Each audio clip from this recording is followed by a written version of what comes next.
नमस्कार दोस्तों, स्वागत है आप सभी का आपके अपने YouTube चैनल पर।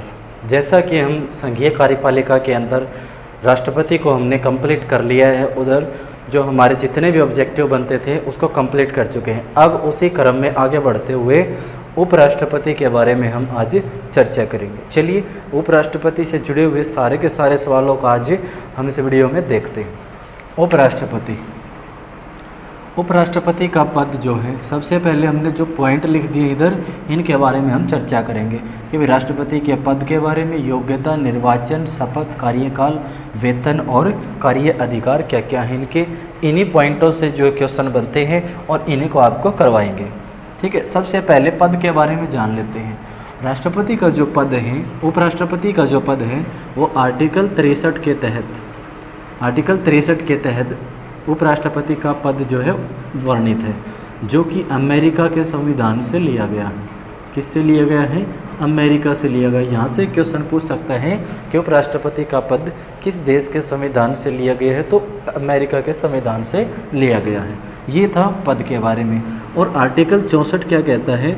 आर्टिकल 64 कहता है जो उपराष्ट्रपति होता है वो राज्यसभा यानी कि उच्च सदन का पदेन सभापति के रूप में कार्य करता है।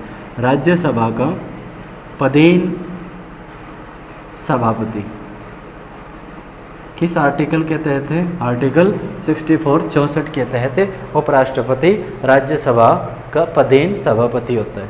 ठीक है, ये थे आर्टिकल 2, कुछ मेन आर्टिकल है, यहाँ से क्वेश्चन पूछ सकता है। फिर नंबर 2 पॉइंट जो है वो हमारा योग्यता के ऊपर। उपराष्ट्रपति पद के लिए क्या योग्यता होनी चाहिए? योग्यता कॉमन सी योग्यता है जो सब में चाहिए कि भारत का नागरिक होना जरूरी है। नंबर 2, 35 की आयु जो है वो कंप्लीट कर चुका हो। नंबर 3, राज्यसभा का सदस्य निर्वाचित होने की योग्यता रखता हो। राज्यसभा का सदस्य निर्वाचित होने की योग्यता रखता हो तो वो उपराष्ट्रपति पद के लिए जो है अपना जो नॉमिनेशन फॉर्म भर सकता है। ठीक है, राज्यसभा का सदस्य निर्वाचित होने की। नंबर 4 होता है किसी भी लाभ के पद पर नहीं होना चाहिए। यदि कोई लाभ के पद पर है तो उस लाभ के पद को त्याग कर आपको उपराष्ट्रपति निर्वाचन प्रक्रिया के अंदर भाग ले सकते हैं। ठीक है, फिर हम बात करते हैं कि इसके लिए, जैसे हमने राष्ट्रपति के बारे में पढ़ा था कि 50 प्रस्तावक और 50 अनुमोदक की ज़रूरत होती है, वहीं उपराष्ट्रपति पद के लिए 20 प्रस्तावक और 20 अनुमोदक की ज़रूरत होती है। 20 अनुमोदक और 20 प्रस्तावक ये होना जरूरी है। अगर ये नहीं है तो वो उपराष्ट्रपति पद के लिए अपना नॉमिनेशन फॉर्म नहीं भर सकते, अप्लाई नहीं कर सकते। ठीक है ना। उसके बाद जो है योग्यता ये थी, योग्यता से यहीं से क्वेश्चन पूछ सकते हैं, उसके बारे में हम पढ़ चुके हैं। आगे हम बात करते हैं उपराष्ट्रपति पद के लिए निर्वाचन प्रक्रिया। आर्टिकल 66 के तहत, आर्टिकल 66 के तहत उपराष्ट्रपति पद की निर्वाचन प्रक्रिया को पूरा करवाया जाता है। किसके द्वारा? निर्वाचन मंडल के द्वारा। निर्वाचन मंडल के द्वारा। अब निर्वाचन मंडल इसमें कौन सा होता है? जैसा हमने राष्ट्रपति के बारे में देखा था कि राष्ट्रपति का जो निर्वाचन मंडल होता है वो लोकसभा, राज्यसभा के निर्वाचित सदस्य, मनोनीत नहीं, 12 जो मनोनीत किए जाते हैं राष्ट्रपति के द्वारा वो राष्ट्रपति में इंक्लूड नहीं होते। फिर हमने पढ़ा था राज्यों की विधानसभाओं से विधायक और दिल्ली और पुदुचेरी के निर्वाचित सदस्य, विधानसभाओं के निर्वाचित सदस्य देखा था। लेकिन इसमें ऐसा नहीं है। इसमें क्या है, जो लोकसभा के निर्वाचित सदस्य प्रेजेंट होंगे और राज्यसभा के सभी, या तो वो निर्वाचित हों या वो मनोनीत, दोनों के दोनों इसके अंदर प्रक्रिया में भाग लेते हैं। इसमें राज्य विधानसभाओं की कोई आवश्यकता नहीं होती। ठीक है, जैसा आप जानते हैं कि राज्यसभा में जो निर्वाचित होते हैं कुल जो होते हैं वो 245 होते हैं और लोकसभा के अंदर 543, 543। ये हिस्सा लेते हैं। मनोनीत होते हैं 12 जो राष्ट्रपति के द्वारा अलग अलग फील्ड से, कोई खेल के फील्ड में, कोई अच्छा जो सामाजिक कार्य कर रहा है उसके फील्ड से मनोनीत किए जाते हैं। और जो बचे हुए हैं 233 वो यहाँ से निर्वाचित होते हैं। ठीक है, यहाँ से कुछ कैसे भी घुमा फिरा के क्वेश्चन दे सकता है तो आप उसको टैकल कर सकते हैं। ठीक है, फिर बात आती है निर्वाचन के लिए प्रक्रिया। जैसा हमने देखा था कि राष्ट्रपति पद के लिए वोटों का मूल्य निकाला जाता है, उसी के प्रक्रिया को आगे इसमें बढ़ाते हैं उपराष्ट्रपति प्रक्रिया में, कि भाई इनकी जो मत हैं उनका मूल्य निकाला जाता है और जो इनका जो निर्वाचन प्रक्रिया होती है वो समान आनुपातिक प्रक्रिया के द्वारा किया जाता है। एकल संक्रमणीय पद्धति के द्वारा इनका एकल समान आनुपातिक प्रक्रिया, एकल प्रक्रिया के द्वारा, समान आनुपातिक एकल प्रक्रिया के द्वारा, एकल संक्रमण प्रक्रिया के द्वारा, एकल संक्रमण प्रक्रिया के द्वारा इनका इलेक्शन जो है वो कंप्लीट करवाया जाता है। ठीक है, इसमें कोई रटने की बात नहीं है, राष्ट्रपति पढ़ चुके हैं तो इसका कोई मैटर नहीं बनता इधर। ठीक है, जब आगे जो हम बात करें, इसमें जो जनता डायरेक्ट रूप से इन्वॉल्व नहीं होती, जनता के द्वारा जो चुने के प्रतिनिधि हैं वो इसके अंदर काम करते हैं। ठीक है, और जो इसके निर्वाचन से संबंधित जो विवाद हैं, निर्वाचन से संबंधित जो विवाद हैं वो भी सुप्रीम कोर्ट के द्वारा ही इनका निपटारा करवाया जाता है। ठीक है, ये थे निर्वाचन से संबंधित। निर्वाचन किस आर्टिकल में है? 66 में। निर्वाचन मंडल में कौन से होंगे? लोकसभा और राज्यसभा के सभी सदस्य, निर्वाचित भी और मनोनीत भी। और कौन सी प्रक्रिया? समान आनुपातिक प्रतिनिधित्व एकल संक्रमणीय जो पद्धति के द्वारा इनका इलेक्शन करवाया जाता है। और इनसे संबंधित जो निपटारा विवादों का उसको कौन देखता है? वो सुप्रीम कोर्ट के द्वारा देखा जाता है। ठीक है, चलिए आगे बात करते हैं शपथ। राष्ट्रपति जो उपराष्ट्रपति होता है उसको शपथ कौन दिलाता है? उपराष्ट्रपति को शपथ दिलाते हैं हमारे राष्ट्रपति। उपराष्ट्रपति को शपथ कौन दिलाता है? राष्ट्रपति दिलाता है। राष्ट्रपति के द्वारा उपराष्ट्रपति को शपथ दिलाई जाती है। इतनी बार मैं जो है रिपीट करता हूँ आपको, अगर पहली बार में ध्यान नहीं है तो दूसरी बार में आपका ध्यान जरूर जाएगा। ठीक है, राष्ट्रपति को उपराष्ट्रपति, यदि मान लो राष्ट्रपति उस समय प्रेजेंट नहीं है तो राष्ट्रपति के द्वारा चुना गया व्यक्ति, राष्ट्रपति जिस व्यक्ति को उपराष्ट्रपति के पद की शपथ जो है दिलाने के लिए, या हम कह सकते हैं सभापति जो होता है राज्यसभा का, उसके पद की शपथ दिलाने के लिए राष्ट्रपति के द्वारा चुना गया व्यक्ति ही उसको शपथ दिलाता है, जब राष्ट्रपति ना हो उस कंडीशन में। ठीक है, अदरवाइज तो राष्ट्रपति ही इनको शपथ दिलाता है। चलिए, इसमें कुछ ऐसा है नहीं शपथ के अंदर। आगे बात कर लेते हैं राष्ट्रपति का कार्यकाल। राष्ट्रपति का कार्यकाल, उपराष्ट्रपति का कार्यकाल जो है वो 5 वर्ष का होता है। कितने वर्ष का होता है? 5 वर्ष का। लेकिन ऐसा नहीं है, अगर वो चाहे, उपराष्ट्रपति चाहें तो अपना त्यागपत्र समय से पहले राष्ट्रपति को दे सकते हैं। त्यागपत्र राष्ट्रपति को दे सकते हैं। यहाँ से पूछ सकते हैं कि जो उपराष्ट्रपति होता है या राज्यसभा का जो पदेन सभापति होती है वो अपना त्यागपत्र किसको देता है? तो राष्ट्रपति को देता है। इसमें जैसा कि राष्ट्रपति में हमने देखा था कि राष्ट्रपति को महाभियोग प्रक्रिया के द्वारा हटाया जा सकता है, लेकिन उपराष्ट्रपति पद के लिए महाभियोग प्रक्रिया की कोई ऐसी जरूरत नहीं होती है। सिर्फ राज्यसभा में, किसमें? राज्यसभा में जो सदस्य होते हैं उनमें एक बहुमत अगर हो, ठीक है ना, बहुमत के द्वारा एक सहमति पत्र जो है पेश करने पर राष्ट्रपति को, उपराष्ट्रपति को पद से हटाया जा सकता है। ठीक है, सहमति पत्र पर बहुमत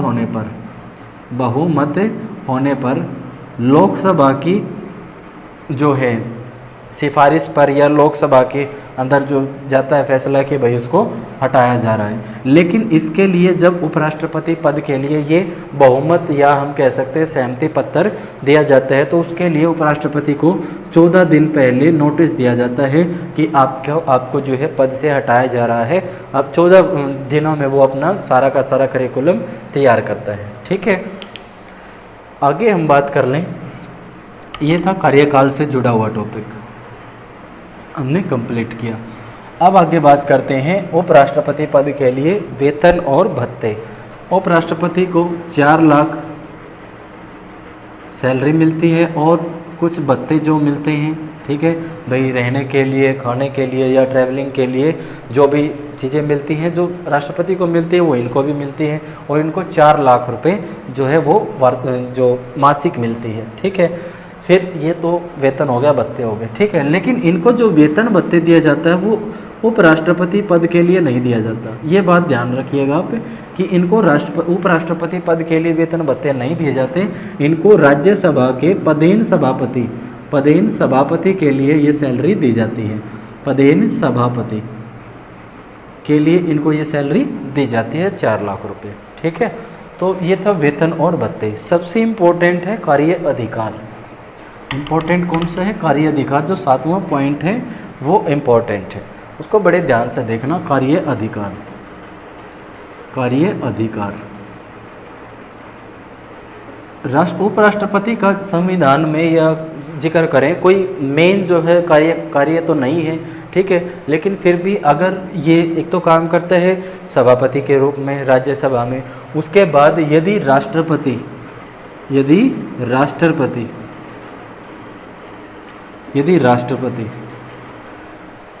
पद के लिए असामान्य स्थितियां हो जाती है, या तो पद खाली हो सकता है, ठीक है, किन किन कंडीशन में हो सकता है, या तो बीमार हो सकता है राष्ट्रपति, या भी राष्ट्रपति की मृत्यु हो सकती है, या त्यागपत्र दे चुका होता है राष्ट्रपति अपना, ठीक है। उस कंडीशन में जो राष्ट्रपति के पद पर कौन कार्य करेगा? उपराष्ट्रपति या जो राज्यसभा का पदेन सभापति होता है वो काम करता है, ठीक है ना। जो हमारा उपराष्ट्रपति होता है, उपराष्ट्रपति वो राष्ट्रपति पद के ऊपर काम करता है, राष्ट्रपति पद के ऊपर काम करता है। किन कंडीशन में? असामान्य स्थितियों में। असामान्य स्थितियों में वो असामान्य स्थितियां होती है, या तो राष्ट्रपति अपना त्यागपत्र दे चुका हो, राष्ट्रपति की बात कर रहे हैं हम इधर, ठीक है, और या राष्ट्रपति क्या हो? बीमार हो, ठीक है, या राष्ट्रपति क्या हो? बीमार हो, या हम कह सकते हैं राष्ट्रपति की मृत्यु हो चुकी हो। उस कंडीशन में उपराष्ट्रपति राष्ट्रपति के पद पर काम करता है, ठीक है। फिर उपराष्ट्रपति उस पावर का यूज नहीं करता राज्यसभा के पदेन सभापति के रूप से। जब ये इधर काम करता है तो जो पदेन सभापति होता है, उपराष्ट्रपति राज्यसभा का पदेन सभापति, इस पोस्ट को खाली कर देता है।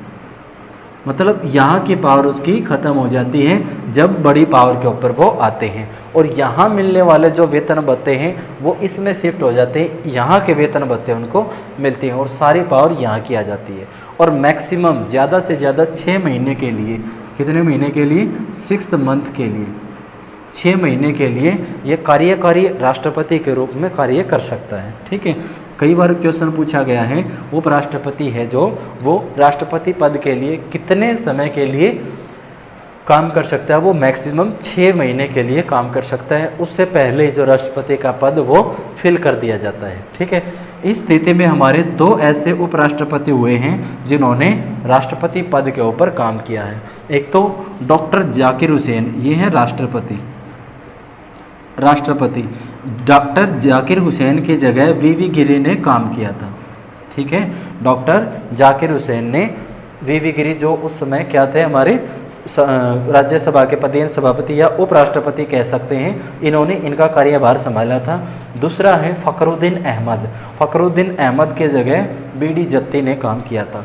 2 पॉइंट ये बहुत ज़्यादा बार रिपीट होते हैं, जो ये थे, इधर हैं उपराष्ट्रपति वाइस प्रेसिडेंट, ठीक है, और इधर है राष्ट्रपति। वीवी गिरी ने किन की जगह काम किया था? डॉक्टर जाकिर हुसैन की जगह, और बीडी जत्ती ने कहा हमारे जो राष्ट्रपति थे फ़खरुद्दीन अहमद, ठीक है, फ़खरुद्दीन अहमद की जगह बीडी जत्ती ने और जाकिर हुसैन की जगह वीवी गिरी ने काम किया था, ठीक है। तो ये जो है उनके कार्य हैं। यहाँ पर नोट कीजिएगा कि जो उपराष्ट्रपति हैं, उपराष्ट्रपति जब राष्ट्रपति पद पर, कौन से पद पर? राष्ट्रपति के पद पर काम करता है तो उनकी जो सभापति की जो सीट है वो अपने आप ही क्या हो जाती है? ख़त्म हो जाती है, यानी कि वहाँ की जो पावर है वो ख़त्म हो जाती है, और जो भी सैलरी लेगा, भत्ते लेगा, वो कहाँ के लेगा, वो राष्ट्रपति पद के लेगा। ठीक है, तो ये था हमारा टॉपिक। और हम जानते हैं भारत के प्रथम जो उपराष्ट्रपति वो एस राधाकृष्णन जी थे। ठीक है, तो यहाँ से भी क्वेश्चन पूछ सकता है। हमने क्या पढ़ा, पद के बारे में पढ़ा, उपराष्ट्रपति, योग्यता, निर्वाचन, शपथ, कार्यकाल, वेतन भत्ते और कार्य अधिकार। यहाँ के अलावा आपसे कोई भी क्वेश्चन जो वो नहीं पूछ सकता। ठीक है, तो हमने सारे के सारे जो क्वेश्चन यहाँ से कंप्लीट कर दिए हैं। वीडियो को ज़्यादा से ज़्यादा अपने फ्रेंड में, अपने ग्रुप में शेयर कर दीजिएगा। आपके लिए बहुत ज़्यादा मेहनत करवाई जा रही है। ठीक है ना, तो ये मेरा कर्तव्य बनता है और आपकी भी रिस्पॉन्सिबिलिटी बनती है कि आप ज़्यादा से ज़्यादा वीडियो को शेयर करें और मेरा मनोबल बढ़ाएं, और ताकि मैं आपके लिए ज़्यादा से ज़्यादा जो यूजफुल वीडियो बना सकूं। ठीक है, तो तब तक के लिए पढ़ते रहिए, मुस्कुराते रहिए, डिमोटिवेट बिल्कुल मत होइए, एक दिन मंजिल आपको ज़रूर मिलेगी। ठीक है, take care, good luck, best of luck.